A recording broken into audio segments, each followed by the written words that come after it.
So this man back here talking to the flight attendant threatened to punch me in the face, and when that happened, the flight attendant I called over immediately, told me thank you for doing the right thing. He threatened to punch me in the face because his seat was so reclined back that when I was working on my computer he was on my legs. I'm 5'7" and I weigh 135 pounds. I'm a trans person, and this white man was reclining to the point where he was almost laying on his back, flat on the plane. And because my knees were making him uncomfortable, he felt justified to physically threaten me.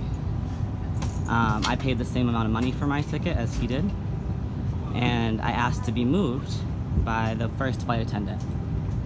I was then taken to the back of the plane where another flight attendant who's in the back right now, who will probably come over shortly, told me that my legs were in the aisle and she almost tripped over them when I was sleeping.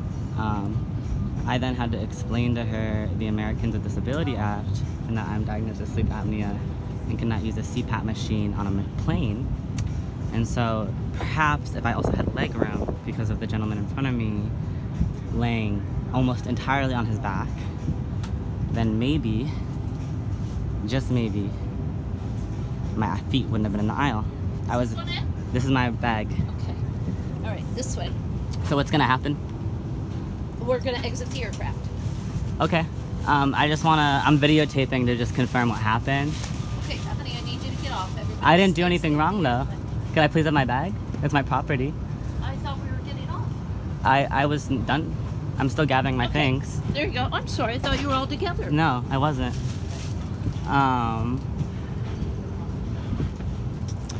So what just happened is I was physically assaulted, I have a bag. and these flight attendants continue to criminalize me.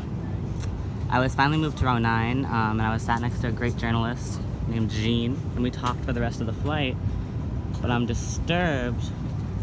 I'm still shaking, but I'm very disturbed that this man was able to physically threaten me and that I've been treated like I was hostile by the people on this United Airlines aircraft, which departed from Newark and flew into LAX today. I landed at 5:11 p.m. United Airlines flight. I was flying back as a Rutgers admit into a PhD program. I'm a first generation PhD admit, and it's a big deal for me to make a flight across the country.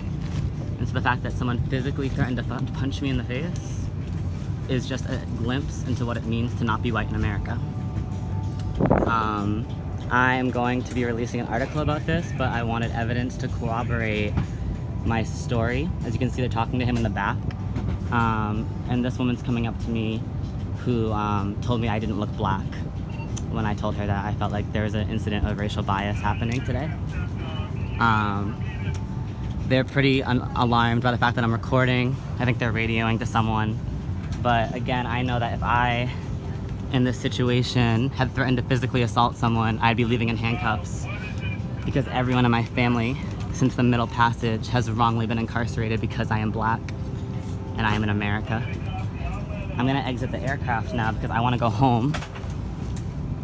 But I also want to note that what happened today was an extreme case of violence against black transmasculine people, and not a single person on this entire aircraft came to my aid. And that is what it means to be black and transmasculine in America. And so I hope that the audio of this was good. My phone is a little damaged, but I needed proof to corroborate this, because I know that no one on the staff is gonna say that it was okay that I got physically threatened and that there was no response by any United Airlines, except for perhaps holding this gentleman on the flight. But again, we've seen images in recent memory of people of color being pulled off these flights for much less than threatening to punch someone in the face for nothing. I'm gonna be exiting the aircraft, and I'm not gonna stop videoing until I get into my lift. Thank you so much for your help today.